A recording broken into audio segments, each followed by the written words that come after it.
Hi everyone, I'm Dr. Syed Mustafa Safavi, a cybersecurity researcher and academic with a focus on AI, system architecture, and digital security.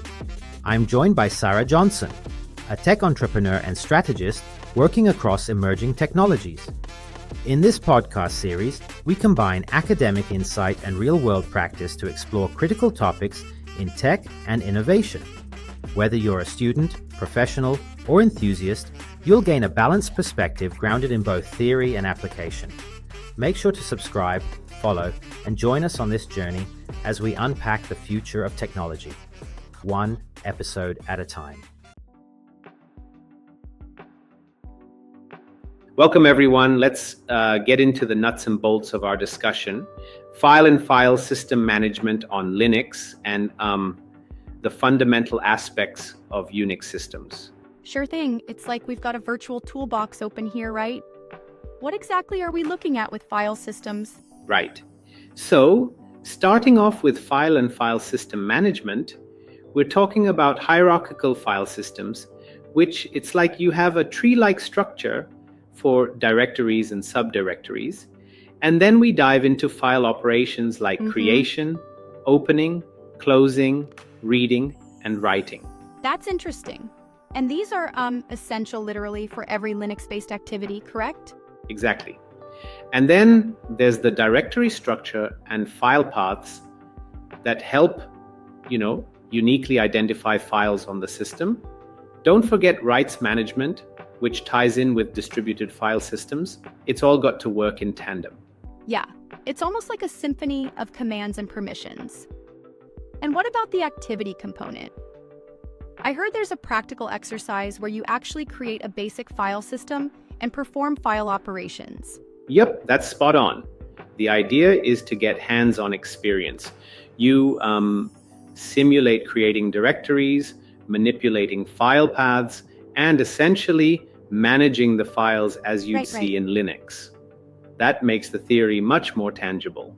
And then the content skews towards Unix system evolution. How did Unix come to be again? Oh, absolutely. It's a deep dive. Starting from the 1960s and 1970s at AT&T's Bell Labs. That period basically sowed the seeds for what would grow into one of the most influential operating systems ever. Over time, Unix evolved with a design philosophy rooted in simplicity and modularity. So its legacy still echoes in today's systems like GNU Linux, right? Precisely. The design of Unix, its layered architecture, we have the kernel at the core, then the shell, and then user applications, that concept has carried forward. And with GNU Linux, you're combining GNU tools with the Linux kernel, forming a complete ecosystem. But here's a question. Wouldn't you say GNU Linux sometimes diverges too much from the original Unix philosophy? That's a fair challenge. While GNU Linux shares many Unix traits, it also carves its own path with a strong free software philosophy, which sometimes leads to differences in implementation and user experience. Right.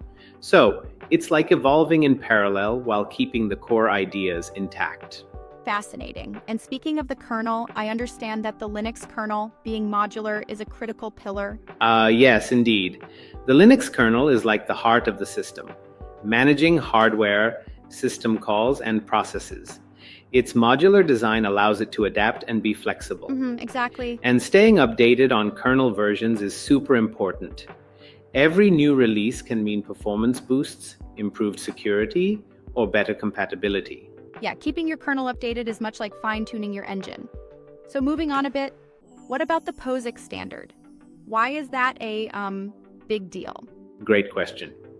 POSIX essentially sets the standard for Unix-like operating systems, ensuring, a level of interoperability and consistency across different systems. It covers system APIs, command line interfaces, and utilities. It's crucial for developers because it means software can be more portable and reliable. And speaking of portability, C programming in Unix seems to be tightly interwoven with the system's evolution, doesn't it? Absolutely. C was developed alongside Unix, and it's practically the language that underpins it all. Think of it like the DNA of Unix, essential for system programming. Whether you're writing user applications or doing system-level programming, C proves indispensable. It seems like everything from, say, compilers to linkers, the entire Unix compilation toolchain is built around this core structure of C. Right.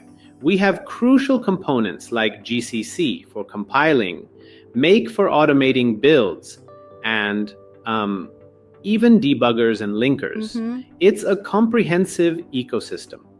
And optimizing during these stages can significantly enhance performance, which is why it's such a critical aspect of system development. And then we get to the discussion of libc versus system calls, which always gets interesting. What's your take on that? Yeah, so that's a key point. libc is the standard C library that offers a treasure trove of routines. But system calls are the direct communication channel between your software and the kernel. Right, exactly. They're similar yet distinctly different. libc wraps around system calls to provide a more accessible interface for developers. That makes sense. And what about the shell system? Isn't that the user's window into all these operations? For sure. The shell acts as the mediator between the user and the system's kernel, interpreting commands and running tasks. We have various shells like the Bourne shell, C shell, and Bash, each with its own unique functionalities.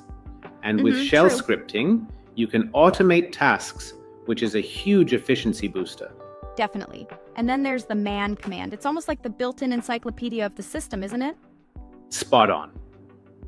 The man command is like your go-to guide for understanding all the commands and their specific options. Without that, it'd be like navigating a dense forest without a map.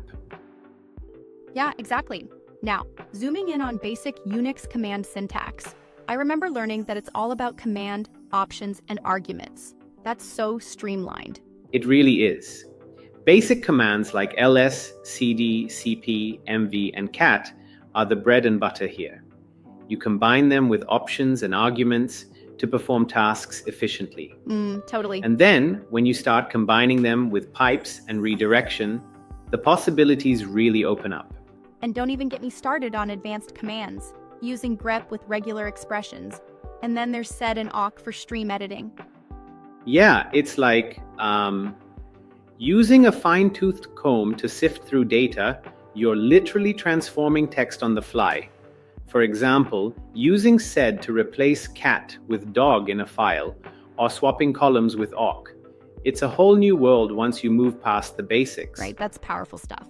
Speaking of file management, managing directories and file permissions is something system admins have to juggle daily, isn't it? Exactly. Commands like mkdir, rmdir, touch, and rem are all about handling files and directories, while chmod, chown, and chgrp allow for rights and permission management. It's like setting up a secure vault where only authorized people can access certain rooms.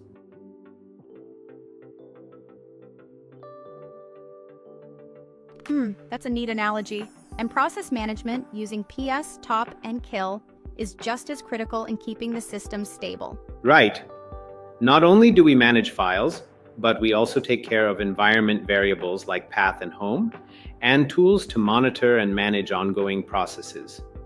It's a finely tuned balancing act, ensuring system resources are optimally distributed. Exactly.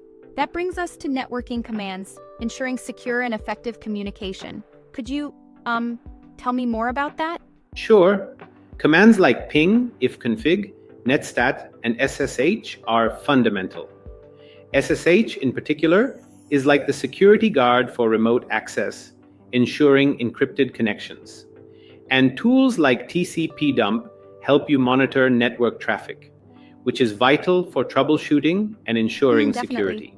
And we shouldn't forget about the basics of Unix system administration, user management, system monitoring, and maintenance. That's, at the core of keeping the entire system running smoothly. For sure. Admins use commands like useradd, groupadd, and passview to manage user accounts, while tools like du, used with options like esh, help in monitoring disk usage. It's all about keeping an eye on system health through continual maintenance. Right on. Finally, what about scripting and automation in Unix? That's where you really unleash the system's potential, right? Absolutely. Shell scripting is like having your own personal assistant automate repetitive tasks. And learning to write basic scripts in Bash can save so much time. It's not just about coding, it's about optimizing workflows and system management. This conversation truly highlights how each component, from file management to the kernel to advanced commands, interconnects in the Unix ecosystem. Yeah, it's like each piece is a cog in the greater machine, working together to build a robust operating system. And, despite the complexities, the philosophy of simplicity and modularity runs throughout. Absolutely. Thanks for breaking that down. It's impressive how these systems, developed decades ago, still power and influence modern computing. Definitely, it's fascinating to see the evolution and the continued relevance of these principles and tools. And the more you dive into it, the more you appreciate the elegant design and its adaptability. Yeah, very well put. Well, that was an enlightening journey through system architecture and operating systems. I'm sure our listeners are now a bit more geeked out on the inner workings of Unix and Linux. Absolutely. Thanks for tuning in and exploring these crucial concepts with us today. Until next time.